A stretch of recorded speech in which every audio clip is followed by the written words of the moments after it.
If you were to lose 100 pounds and you were given the body, or you were given $1 million, but your only job was to be able to keep it, could you do it?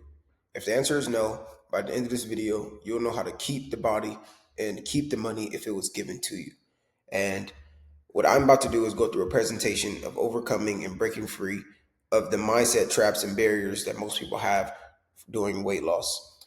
I understand that if I was to give you the body that you desire, such as giving you a six pack without having to even work for it, first of all, you wouldn't keep it. Second of all, it wouldn't last long simply because you wouldn't enjoy it, so you would sabotage it. And number two, you don't know how to keep it because you don't know the person it takes to sustain having this body or keeping the business. So let's go. Breaking free, overcoming mindset barriers to weight loss. Discover how to lose weight without giving up the food you love by addressing the mental triggers that block your progress. The self-sabotage cycle. This is the number one important thing. I created something called the 33 triggers, and it's basically the things that stop you from losing weight versus teaching you how to lose weight. Because if you know the things that stop you, you can just stop doing those. Unconscious patterns. We often undermine our progress without even realizing it.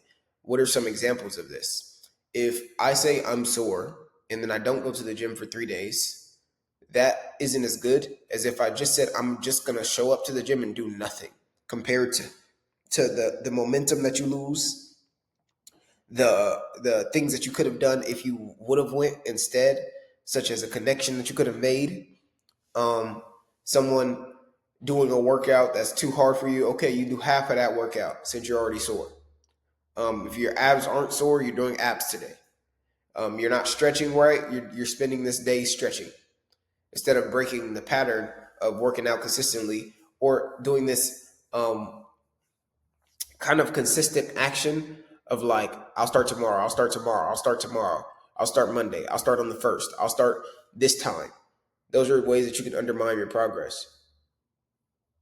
A lot of times too, if you don't see the progress happening fast enough, you backtrack, which resets the progress instead of letting it stack. If you just give yourself 2 weeks and you take pictures of yourself every single day, I promise by the end of the 2 weeks, you will see change just simply because you're tracking it. But if you don't track, you won't know. Past failures. Previous attempts shape our expectations of success. Because I've lost 100 pounds in 1 year, anytime I try to lose 10 or 20 pounds, my perspective of it is warped because I believe it's super easy because I've lost 100 pounds compared to someone who's never even lost anything or tried to lose anything. It's going to be way different for them. And honestly, it should be because anything that we haven't done before should be either hard or the expectations of it should be hard. But that's why you shouldn't put a level of difficulty on something until you've tried it. Breaking free. Awareness is the first step toward meaningful change. If you don't know where you are, it's hard to find where you're going. Emotional eating and self-worth. Food is comfort. You cannot hate yourself into a version of yourself you can love. You have to love yourself as who you are and create a better version of you slowly but surely. We turn to food when stressed, anxious, or upset. If you do this, I promise you, you are not alone. It took me 5 years after losing 100 pounds to finally realize that I stress eat when my life isn't the way I want it to be. So, anytime I can't control things in my life, I then eat more because that is the only thing I can control. It's the only thing I have control over. So, also having low self worth that makes you feel undeserving of health and happiness. Like if you don't value you or your opinion, you don't feel like you're owed that 91 gas fuel. Like, why would you put 87 in a Ferrari? Why? You wouldn't. Why would you put anything other than 91 in a BMW or a Benz? Why? You wouldn't, because you would mess up the car. So, depending on what gas you're putting in your car, that's what you think of yourself. If you're putting in 87, that's cheeseburgers, fries, drink every single day, not once a week, not once a month, because you can still eat this stuff eventually if you're not dieting. Well, then you think you're a Toyota. You think you're a Prius that's in 2006. You think that you're a little bucket Lexus. You don't think you're a Lamborghini Urus. You don't think you're the Huracan. You don't think that you're the SVJ. You don't think that you're any of those crazy cars because of the way that you're treating yourself. The comfort is fleeting and it leads to guilt and shame. You start hiding from yourself. I actually created this trick that calls yourself out. So let's say if you wanted to eat some bad meals. Right now, after this video is complete, I have earned my meal. So I'm gonna go eat some rice, some beef, and maybe some veggies. Minimum rice and beef. If I decide to say, no, I'm going to go to Taco Bell instead and eat 2 chicken quesadillas because I just seen an ad and that looks better. Well, I'm going to actively say to myself, okay, you're going to choose to go further away from your goals in real life and in your mind simply because you have to drive there instead of food being here. And you're going to eat that food, feel worse for the day, get more sluggish, and you're going to get heavier on the scale and still be hungrier later and crave something like that again. So it's going to be harder to come back and eat something just like beef and rice that doesn't have too much uh, uh, crazy genetically modified things in it. So you actively call it out instead of hiding from yourself. When you're eating that cereal, you pour a bowl of cereal, you say, I am actively choosing to eat more than one bowl of cereal and take myself further away from my goals instead of closer. And this will help you at least be aware of it so you stop doing it instead of hiding in your mind, pretending like it's not happening because no one sees you and you're your own boss. Who do you want to be? The fear factors. The fear of failure. We avoid starting because we're afraid we fail again. You've obviously tried losing weight. It just maybe didn't happen for a long period of time. But everyone decides that they want to look better, of course. They just don't either know how or they don't stick with it long enough to let it happen. But if you create this decision paralysis, it keeps you in a comfort zone that you love. And our body loves comfort. The fear of judgment. We worry about what others think of our body and efforts. This is even more reason why you should change it then. Because we're not going to be able to change the fact that people think of you a certain way. And we're not going to be able to change your thoughts about them thinking of you a certain way. So we better off are changing the body that we do have. And eventually, what will that do? That will change your mindset. Because then you won't care about what they think. I literally was like, I'm just going to keep losing weight until I like how I look. So by the time I got there, I didn't care what others thought. Even though I lost 100 pounds and I still didn't have a six pack, which blew my mind. It's because I wasn't training a six pack. I just wanted to lose fat. Now I properly teach hundreds of people online to do the exact same thing, but now I help them build their body correctly instead of going backwards and having to lose all the fat just to gain some of the muscle back when I could have turned some of that fat to muscle. So what does this look like? If you're going into a public exercise place and you don't like public exercise, do home workouts. I have free home workouts in my free community, and I also have free home workouts on this page, this channel that you're watching. Watch free stuff. There's other people on here that have free stuff as well. If you don't like the public, if you do like the public, then you need to take advantage of it. Go with those buddies. Go with those friends. Go with those whoever. If you have a girlfriend that you go with, hit the gym with people that make it fun for you to work out. If not, it will just become a hassle. Black and white thinking traps. This is my favorite.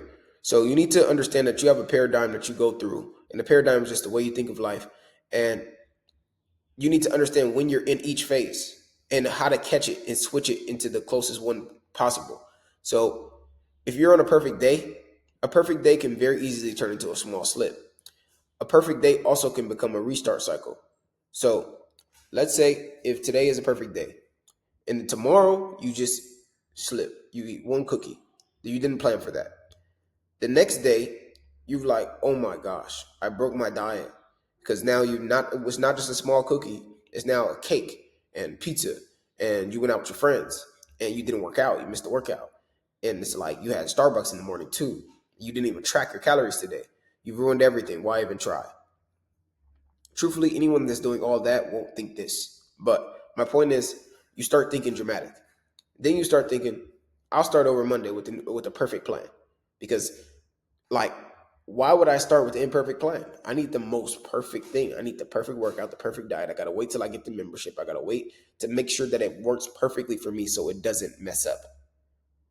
In reality, there is no perfect plan. It's just perfect action. It's just taking the exact steps that you know that's going to take you closer to becoming the better version of yourself instead of using excuses to get out of it. So, in order to stay close as you can to your perfect day, understand that small slips will happen. Stay away from catastrophic thinking and don't do the restart cycle.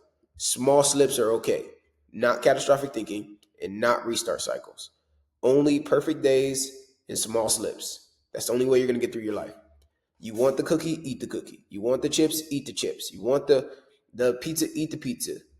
Also, if you're going out with friends, it's a pro tip, and you don't want to cheat on your meal, eat before you leave the house. So then you can look like you're healthy. And you can eat a salad and get the judgment that feels good. Like, oh my gosh, like how is he eating the salad and we're all eating bread and this and that? Oh no, I'm already full. I ate chicken and rice. But you don't tell them that. You just eat the salad super modest and pretend like that fills you up, even though you hate it. And eventually you'll get stuff that you like salads that are actually good, that you enjoy. And that's the hack. You got to write stuff down that you actually like, that are actually healthy for you, so you can start stacking these things. Something called a Chinese chicken salad. I would eat that over a burger any day because it tastes better. But there's not all salads are going to taste the best. And also, depending on how much dressing you put, is going to depend on how healthy it still is. So you got to go through this balance. The comparison and motivation challenge. The comparison trap is something that we do every day. We measure our day one against someone else's year three. If you're comparing yourself to me after losing 100 pounds and I've kept it off for 7 years now, then you're going to lose, because comparison is a thief of joy. I've been an athlete for over 10 years. I've went through so many trials and tribulations and body transformations and took hundreds of pictures of my body, took so many tests, been to so many different trainings and coaches and different things, and paid for so much stuff. You're obviously not going to lose weight as fast as me or know how to do it like me, or maybe even look like me. But there's other people who I don't look like because they've been training longer than me as well. And some people that's training shorter, but they did it better. So don't make excuses. Don't compare yourself. Just understand where you're at and be thankful that you're there instead of somewhere else. Because like they say, life is like a gym. You look to the left, it's somebody you would kill to be in the position like they would be in. And then if you look to the right, it's someone that would kill to be in your position. So just be thankful of where you're at. Don't be looking to the left, and be thankful that you're not the guy to the right. Trauma and body image. Childhood experiences. Past traumas can lead to deep rooted food relationships. Okay, when I was a kid, my mom used to literally only get us fast food because she was a stay up. She was a what do you call that? When a mom's by herself, she was a mom, but that's by herself, and she's taking care of the kids.